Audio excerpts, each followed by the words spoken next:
नमस्ते दोस्तों, जो 2021 का ब्रिक्स सम्मेलन था वो अभी खत्म होकर चुका है और शायद हो सकता है जब तक ये वीडियो आप तक पहुंचेगी उस ब्रिक्स सम्मेलन को 2 या 3 दिन हो चुके हो। इस पूरे ब्रिक्स सम्मेलन का जो आयोजन था भारत द्वारा किया गया, यानी इसकी जो अध्यक्षता थी वो भारत द्वारा की गई। इससे पहले भारत 2016 में भी गोवा में हुए ब्रिक्स सम्मेलन की अध्यक्षता कर चुका है और इससे पहले भी भारत और अध्यक्षता कर चुका है।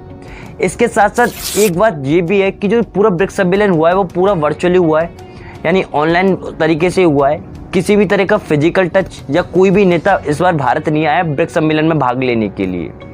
तो ये ब्रिक्स सम्मेलन की मीटिंग हर साल की जाती है, क्यों की जाती है, इसके पीछे का क्या कारण है और जो ब्रिक्स सम्मेलन है वो क्यों स्थापित किया गया और इसके साथ साथ ब्रिक्स देश इस पूरी दुनिया में क्या महत्व रखते हैं। तो आज की वीडियो हम यही जानेंगे। उससे पहले आप मेरा नाम जान लीजिए। मेरा नाम है मानशू और आप देख रहे हैं फॉरगेट नॉलेज। अगर हम ब्रिक्स कंट्रीज की बात कर रहे हैं तो ब्रिक्स कंट्रीज की जो 5 देश हैं, यानी ब्राजील, रसिया, इंडिया, साउथ अफ्रीका और चाइना, दुनिया की one of the fastest growing economies में से एक है। इसमें से जो रसिया है एक विकसित देश की यानी डेवलप्ड कंट्री की कैटेगरी में आता है, लेकिन इसके जो 4 मेंबर और हैं यानी ब्राजील, रसिया, चाइना और साउथ अफ्रीका, वो अंडर डेवलपमेंट और दुनिया की फास्टेस्ट इकोनॉमियों में आते हैं।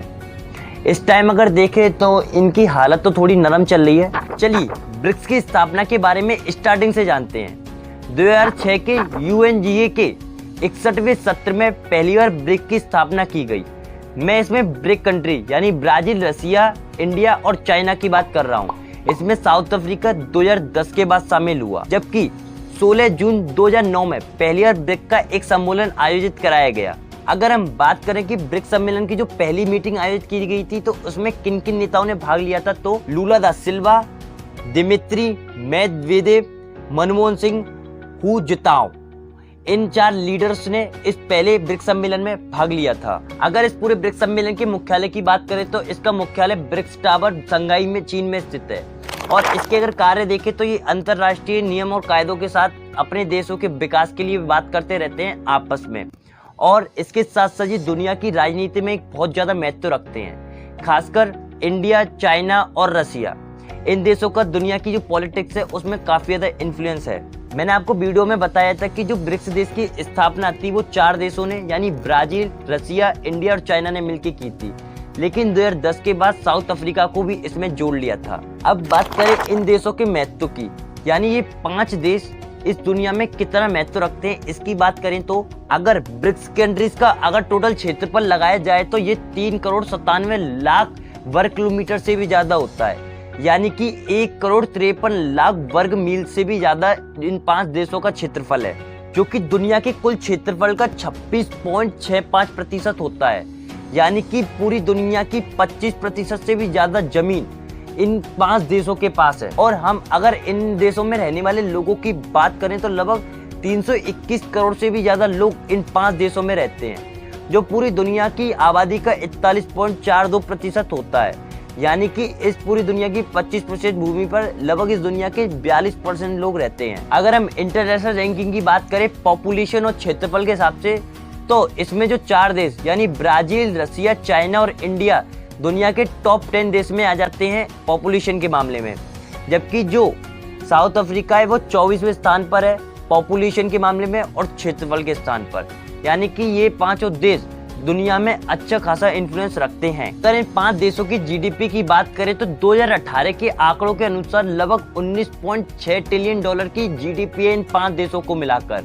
ये पूरी दुनिया की 26.3% GDP होती है, जबकि हम इनके PPP के मामले में इनकी अगर GDP देखें तो $40.55 ट्रिलियन इनकी PPP GDP है, जो पूरी दुनिया की लगभग 32% होती है। 5 देशों का जो फॉरेन रिजर्व है लगभग $4.46 ट्रिलियन के आसपास है।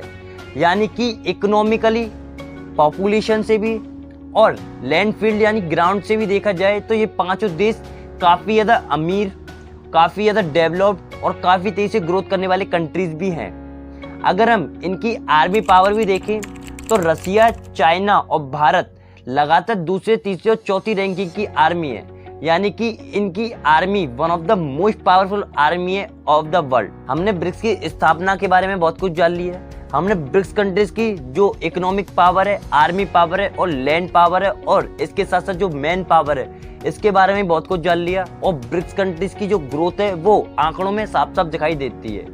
अब बात करते हैं इंडिया के नजरिए से ब्रिक्स कंट्रीज की, तो भारत इसका को फाउंडर रहा है और हमेशा से ब्रिक्स कंट्रीज के साथ ही रहा है। भारत को हमेशा ब्रिक्स कंट्रीज का साथ मिलता आ रहा है। अगर हम इन भाई साहब की बात छोड़ दें तो अच्छा खासा हमें ब्रिक्स से फायदा भी है और इसके साथ साथ ब्रिक्स से हमें काफी ज्यादा ट्रेड में भी फायदा मिलता है। लेकिन जो 2021 की ब्रिक्स समिट हुई है वो कुछ अलग ही हुई है, क्योंकि ये भाई साहब पहले तो केवल आतंकवादियों को सपोर्ट करते थे, अब लगभग 280 करोड़ रुपए की आर्थिक मदद भी इन्होंने तालिबान को पहुंचा दी है। तो तालिबान इनकी नई औलाद हो चुकी है।